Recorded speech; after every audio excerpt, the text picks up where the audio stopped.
Hello, and welcome to The Knowing Show. I am your host, Christene Marie. On The Knowing Show, we talk about all of our intelligences. We talk about our intellectual intelligence, our IQ, our emotional intelligence, EQ, physical intelligence. And lastly, we talk about spiritual intelligence. And what I mean by this is spirit is our pathway and connection to the divine, to God. And to be able to awaken that pathway, we get to derive intelligence from that experience, just like how our body stores data around our physical memory, around what we experience. And emotionally, we store data around what we've experienced on the emotional front. Same thing with our intellect. We have data, we store memory. And just so we get to derive spiritual data and thus become spiritually intelligent. And on Sundays, we dedicate this show to the spiritual intelligence and the cultivation of it. And this week, leading up to Christmas, we are actually doing something different. And every single day this week leading up to Christmas, we are actually going to be talking about spiritual intelligence. And no one intelligence is operating in isolation. Every single one touches every other. We don't ever operate if we have a big experience physically in our lives. Normally there's emotions attached to it. If we go in to study for a really big test, we might have jitters. So technically it's the IQ that's engaged, but we need to know how to handle our emotions so that we can go in and not have our emotions cloud, our ability to recall the memory of the IQ that we've been working so tirelessly to cultivate. And so today, through Christmas Day, we're going to be talking about 5 different habits of Christ, one habit each day. And Christ, as I call it, is really what actually so many cultures and religions hold in honor and in respect. When you look at the Quran, they actually really honor Christ as the Messiah. There's not so much around belief around the execution and crucifixion of Christ, but they hold that he existed and they call him the Messiah. For Buddhists and Hindus, so many of them hold honor for Christ as a mystic teacher, Jesus Christ as a mystic teacher. For the Jews, if you actually read the Talmud, they are very anti-Jesus. So that's the kind of the one religious, I guess, opposition you can find is in the Talmud. And that's like the most holy of holy Jews, like the most adherent Jews believe in the Talmud, and they really are anti-Jesus. But what I want to talk about is, Jesus, yes, is a physical person, the manifestation of Christ according to the biblical narrative, and this concept of Christ beyond that, because Jesus's last name isn't Christ. It's Christ was and is the embodiment of God through Jesus. And so we're going to study how Christ looks and feels and acts by way of Jesus's life and some of the core practices that he lived out and embodied based on core principles. But Christ is, and there's a biblical verse that says Christ is in all and he has been before all time. So Jesus is the embodiment of Christ, but Christ always has been. And I really was leaning into this last year, and it blew my mind. It's like when we put God in a box and then all of a sudden the lid of the box blows open and we're like, oh my gosh, so cool. And Christ is so much bigger than the person of Jesus. And when we really allow for Christ to be in all and through all and by all, it's like, whoa, he's so big and magnanimous, and I can't even begin to comprehend him. So that's why we're focusing on the manifestation of Christ through Jesus, because there's something there's something really, I just feel this sense of compassion. Like we get, it's like a sigh of relief. We get access to what does it look like to have Christ, this eminent, massive, beautiful being residing within me. What does it look like to actually live accordingly? And thank God there is a representation through the biblical narrative of what's possible for you and me if Christ is to be alive and awakened within us. And there's 5 different core principles and thus practices that we're going to talk about over the next 5 days, one each day. And today we are focusing on my favorite. We are focusing on the practice and the principle. Jesus and I'm going to use Christ and Jesus interchangeably throughout this conversation, just to be clear. Really, there's something about the dedication that Jesus in the flesh, Christ manifested, the manifestation in the physical realm around identifying the honor and precious being and relationship with the Father, with God, the divine, that is to be holy and sacred, set apart. There's multiple verses throughout the biblical story around Jesus where it was said that he would pull aside, he would wake early, go in and spend time with his Father. And after that, consequently, there were many times throughout his day. So after the morning, after he'd pull aside and spend time with his Father in prayer, throughout the day, he would say, I only do what I see my Father doing. But he had to first see what his Father was doing in order to then do it. The doing is a direct ramification of the being present in the presence of God.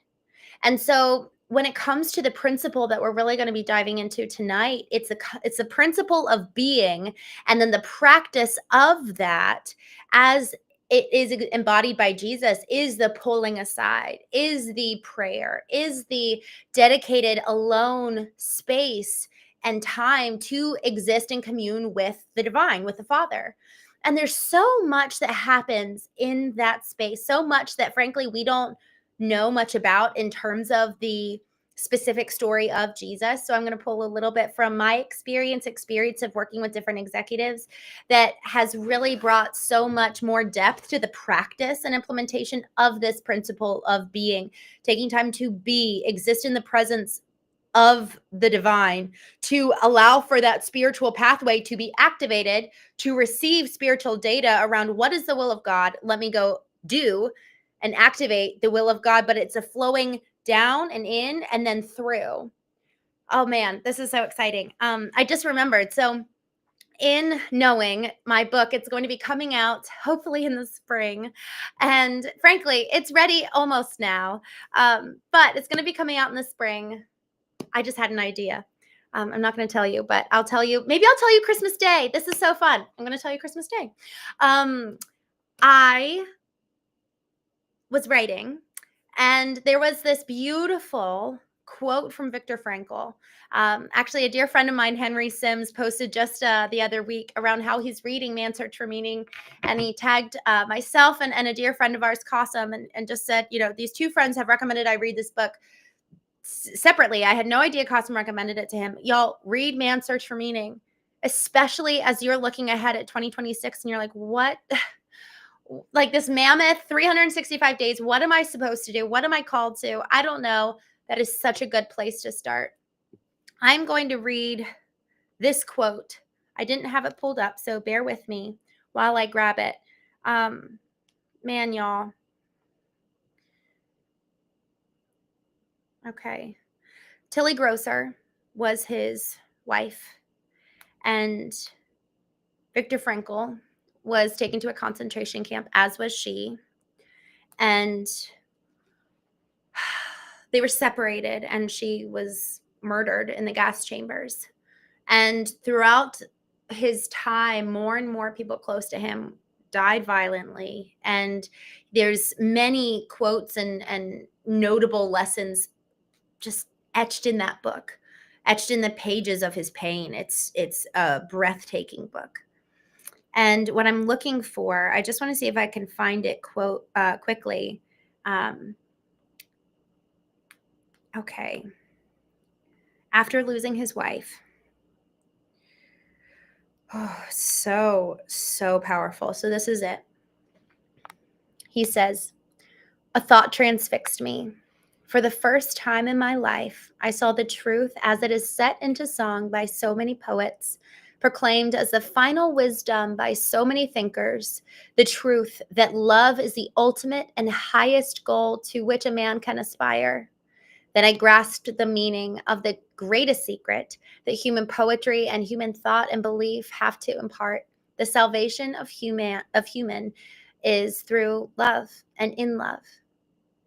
I understood how a man could have nothing left in the world and still may know bliss, be it only for a brief moment, in the contemplation of his beloved, in the position of utter desolation, when a man cannot express himself in positive action, when his only achievement may consist in enduring his suffering in a right and most honorable way.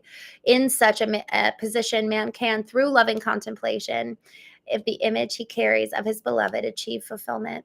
For the first time in my life, I was able to understand the meaning of the words, "The angels are lost in perpetual contemplation of an infinite glory."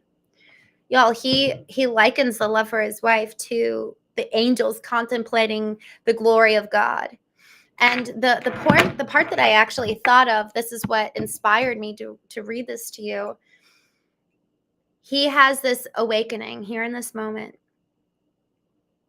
Then I grasped the meaning of the greatest secret that human poetry and human thought and belief could have to impart. The salvation of humanity is through love and in love. So through love is something derived from within coming out. Through love and in love can also mean that we are the vessel through which love flows and comes out, that we abide in love and thus love flows through us. But we have to abide in love. There's another biblical text that says, these are Jesus's words. He says, "Abide in me. I and the Father are one." So by abiding in Christ, abiding in who and what is in us already, by abiding in that space and time, in allowing for Christ to become awake and alive in us and abiding there. Man, abide, what a freaking word. Am I right? What does it mean to abide? To just sit and be like soaking in this present. Ew, guys, I just had a bath tonight. I hate baths. I get so hot, and my sister said I'm detoxing. So I'm like, all right, I just got to sit while I'm like sweating. Ew. And then there's something about that bath of just letting myself relax into the water, and even into the discomfort of the bath, because there's always the other side. Once we actually allow our body to succumb physically to the discomfort of the heat of the water, maybe you love a good bath. I'm so happy for you. But there's so many other times in our life where we feel the discomfort rising in us. And it's almost like a surrender.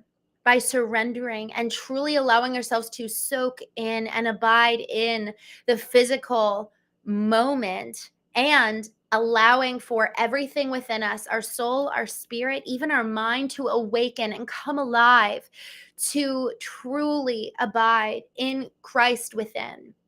Christ is in you and me. He's not out there. God, we think of God as up there and we look up and out. But the thing that's really beautiful, it says we need to allow love to flow through and in. There's something about being open to allowing that which is outside and above, transcendent, the spiritual, to come into us. Yes. And we already have God in us. So we can add to what's there. It's like this whole concept that I love talking about on the show. The way that I liken knowing is akin to what 𝐤𝐚𝐢𝐥𝐲 said when someone asked him, "How did you create David?" He says, "I had to chip away who David was not to get to David." So as we come to know who we are, as we come to awaken Christ, there's a chipping and a removing and a cleaning our room and cleaning our house of everything that is not, to get to the purity of what's there. And then afterwards, we can create, we can add to, we can look to the heavens and say, okay, what else do you got? Give it to me. But we actually have to get to the integrity of all that is within us first, awaken that, turn on the light switch, and then we get to add. And in awakening, there's also a removing. There are so many preconceived notions that were handed to us, we inherited by watching other people, listening to parents fighting, listening to the pastor stand on stage, share his spiel on Sundays, by even our friends sharing what they think. There's a lot within us that actually needs to be cleansed. There's this concept of the fire burning out the dead wood, and beyond wood, looking at gold. When you put gold into the fire, all the impurities come off. So there's something about the washing and the cleansing of the gold to allow for us to be able to access the purity of what's there, and then we can add to it. And isn't that so exciting? So what does abiding look like? What does it look like to exist? Honestly, for most of us, it might start with the feeling of discomfort at first. It's not easy to sit and be quiet. It's not easy to abide. It's not easy to be. I had to learn that lesson the hard way. I was talking with my therapist years ago when I was kind of in this in-between period. My husband had said that he was thinking about a divorce, and he moved out, and I had the house. The house was just completing renovations. We bought this beautiful little fixer-upper and bumped the wall out 2 feet. I bought these beautiful cafe refrigerator stove combo, and it just was like this dream little home we were creating. It was where we were going to raise our kids, and then the world fell apart, and my husband moved out, and I was sitting in the backyard doing therapy with my puppy Zeus. And y'all, it was so interesting. My therapist said, "Christine, I think you need to learn how to be." So I picked up my notepad and my pencil. Pencils take way better notes, by the way, than pens. And I was like, all right, what are 3 to 5 ways that I can be? And he kind of just like looked at me, and I was like, no, like who models being? Like, what does it look like to be? And he kind of laughed at me. He was like, I think that this is like you're missing the point.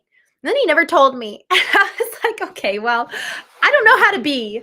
And so while I was thinking about being, what does that actually look like? What does it feel like? What does it sound like? I decided to start eliminating headphones and external noise while taking my puppy for walks. And Zeus, my puppy, my German Shepherd, Eastern German Shepherd puppy, taught me how to be. The way that he was so focused on just going for that walk, smelling something, looking ahead.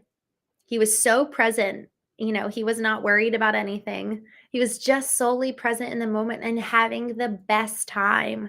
While I would do my therapy calls, he would chase bees, like try to catch them in his mouth. It was very foolish. And he just had the best time. And I just loved watching this little animal with the simplicity of being. And, we see it in children. They're just being, and they're curious too. So there's something really beautiful about the presence of being, of just looking at what's right in front of you, being of such state of mind that all of a sudden you can hear the air conditioner. All of a sudden you start to feel the breeze in your face. All of a sudden you see the clouds race across the sky. All of a sudden you feel your hand, and you look down at your hand, and it's like, oh my gosh, you're part of me.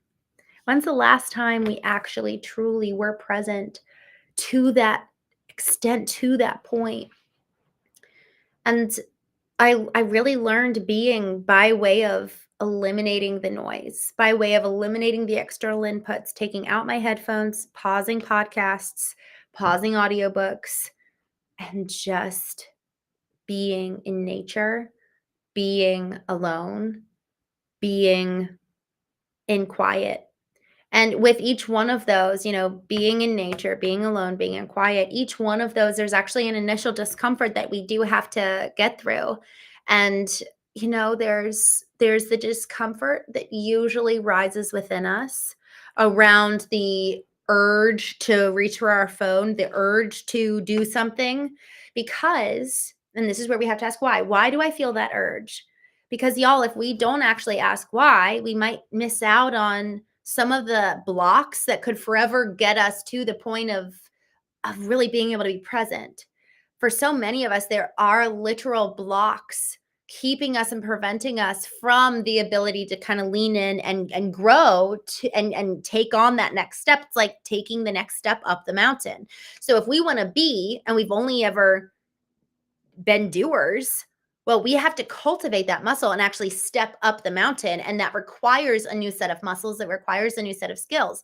But if I'm looking up the mountain and I see the next step and there's a massive block and there's a big red sign saying, don't go here, it only makes sense that you and I should examine the sign and make sure that we're not heading towards dangerous territory. The reason why that sign is there, very much metaphorically speaking, is because you and I have a set of stories around why being is not safe. Our body, our mind, our spirit, and our soul all contain various stories about why doing is of such great value. For me, I really attributed my value and my worth to what I did. So the thought of doing nothing sounded awful because suddenly I'm worthless. And who wants to be worthless? When we start thinking about being, our body actually can start going into fight, freeze, flight, or fawn. Like our survival instincts can kick in at the thought of being worthless. Because, like it or not, you and I are made for connection. We're made for love. We're made to belong. And so, at the thought of not belonging, right, not being worthy, and we have found, okay, so if doing equates to worthiness, what does that give you? How does doing meet a need for us? So we have to ask why of the discomfort that we feel in that roadblock. Why is it there? What need is it meeting in you and I? That's so important because this whole concept of worthiness, for so many of us, it actually, for me at least, it's actually felt like pride to want to be worthy. It's felt like ego. It's felt like, there's so many narratives for that too.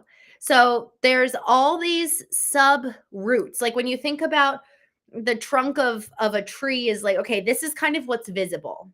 This is what we can see. But then underneath, when we really start pulling back the curtain, all of a sudden there's all these tendrils and all these different reasons. And I'm so sorry. I've been sick. I just had to sneeze. Y'all, there's so many stories there. And so as you think about being, and as you think about taking and setting aside time to sit in the quiet, what comes up for you in your body, in your mind, in your spirit, and in your soul? There's narratives for each one of us. And so that's first. We actually have to kind of conquer the block and what's getting us from taking that next step. Okay, so when we take that next step, what does that actually look like? What are some practices that will help this principle of being and also start to retrain our neurology and our psychology that, okay, being is safe.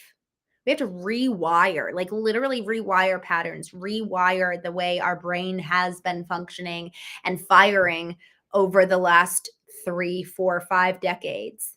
So with that, what are some practices that we can start moving into? Y'all, it is a wild thing how much we need to get our body into agreement with what it is that we're trying to do.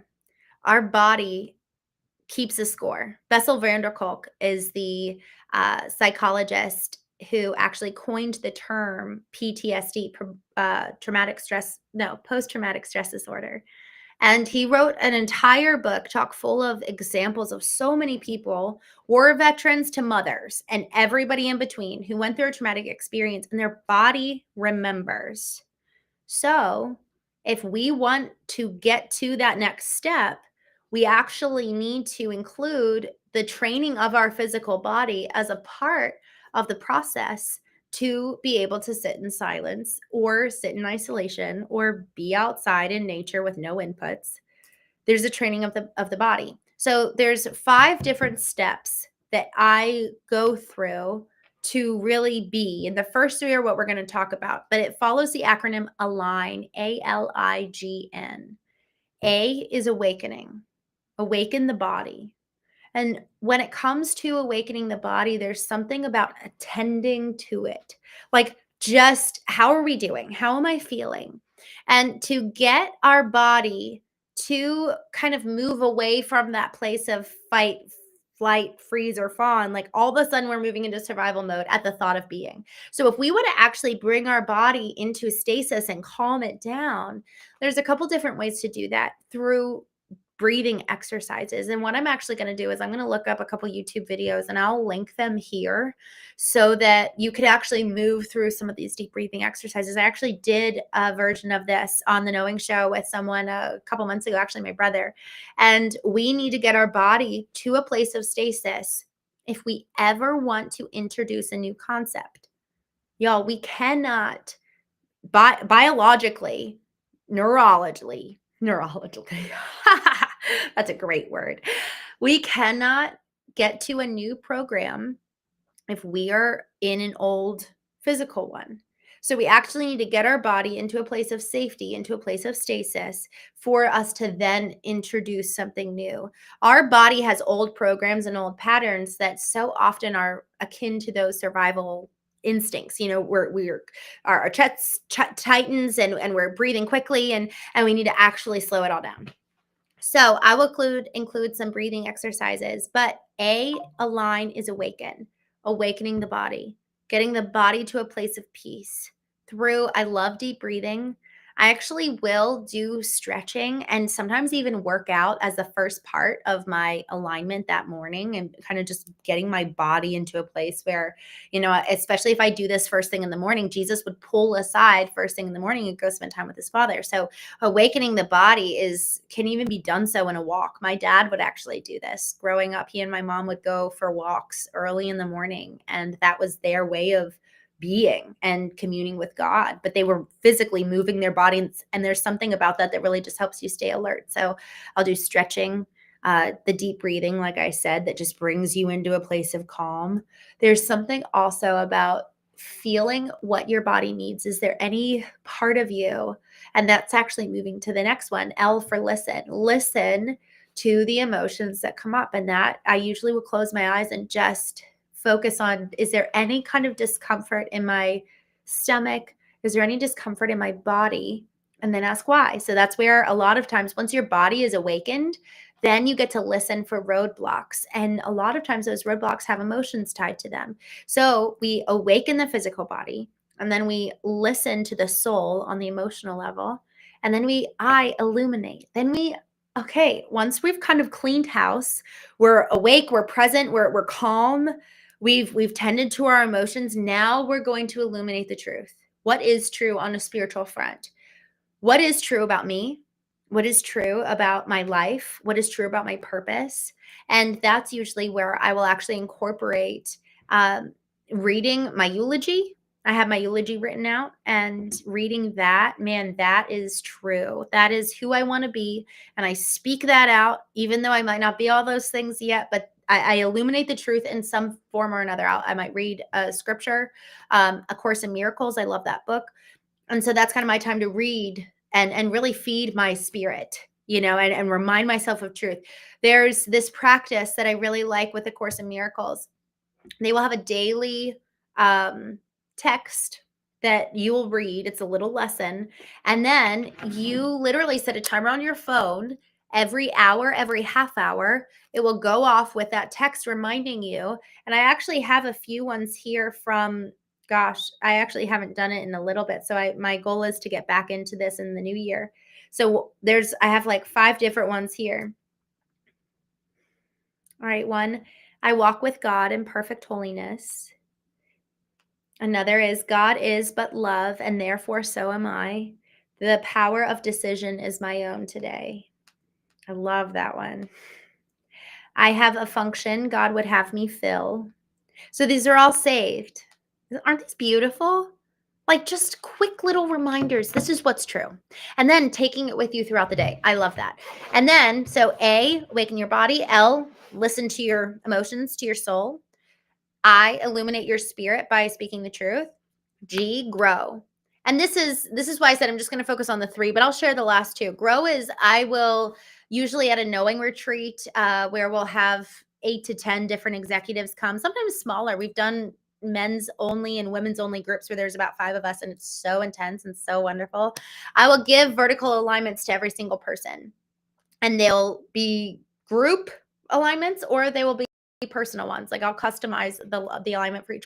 So everybody will move through awakening their body, listening to their emotions, and then illuminating their soul or their spirit with truth. And then I will give them a very specific growth prompt based on what I know of them, where they're trying to heal or where they're trying to specifically grow. And then that looks really like doing the deep inner work. It's like, okay, what's a story for me? What's a moment? Why am I acting this way? Why am I responding this way? What's something that happened yesterday that's just really upsetting for me? And so every single morning allows for me to effectively reconcile the day before and as much of the past as I need to, so that this present moment and the rest of the day hereafter, I'm free. Nothing's holding me back. And like Jesus says, we know the will of the Father. We need to do this check-in every morning, not just with ourselves. This is why we awaken and illuminate the truth of like, what is your will for today? Because N is navigate. How everything that I've experienced here. Because the more that we're journaling and really, yes, pouring out and offering up things that could very well be keeping us stuck from the past. But the more that we're doing that, we're actually creating space within ourself, our soul, our spirit to receive something from the divine, and then also to create. And so with navigation, and this is the time to chart out, how will I actually apply this today? Y'all, this has happened to me countless times, where in my alignment, in my time every single morning to align all of me, within hours, I need what I just read. I need what I just studied. I need to actually put into practice that which I just learned. And so every single day is a training ground for the application of that pursuit, of effectively the pursuit of being, and then translating it into how we live life. It impacts not just how we show up for ourselves, but the way we show up for our employees, the way we show up for our customers. Y'all, it impacts our ability to hear the truth about our business. Because if we're egoic and full of pride, there is no way someone can come into our business and say, you're doing this wrong and you need to change that. I've had to have really hard conversations with different executives and say, hey, look, the data is showing this. That was a bad campaign you guys did. We need to never do affiliate marketing again, for example. That's hard. That's really, really, really hard, especially if they're in a room with their boss. So obviously the way we present the truth needs to be delicate, but our ability to receive the truth in the boardroom and in the bedroom, so much of that hinges on whether we're aligned or not. So this habit of Jesus, this habit of how Christ made manifest, if he was doing this, how much more do we need to? So I am going to I have a little gift for you all. If you go to verticalalignment.com, I have a 4-day, and actually, I might add in a 5th day here so that you guys can start today. So I'll go ahead and add in a 5th day. If you guys go to verticalalignment.com, you'll be able to download alignments. Go ahead and start today, and it will take you through Christmas morning. 5 alignments for these 5 habits that we are putting into practice around the pursuit and the studying of Christ. Y'all, again, I'll say it one more time. If Christ made manifest in the personhood of Jesus required a daily time and sacred ritual of pulling aside in the morning, how much more do we need that? So that we can activate Christ in us, so that we can reach into our potential, so that we can be free, and that we're not living in the chains of the past, so that we're actually able to be present both in the business and with our family and everything in between. There is no reason that we should not, each of us, be living an extraordinary life that we get to create, because in this time in the morning, it includes creation. This is the time set aside for us to align our bodies and then navigate how we live each and every day, so that we're living it by design, intentionally, and not on accident. So with that, thank you so much for joining me on The Knowing Show, and I'm excited to chat with you tomorrow about habit number 2 of Christ.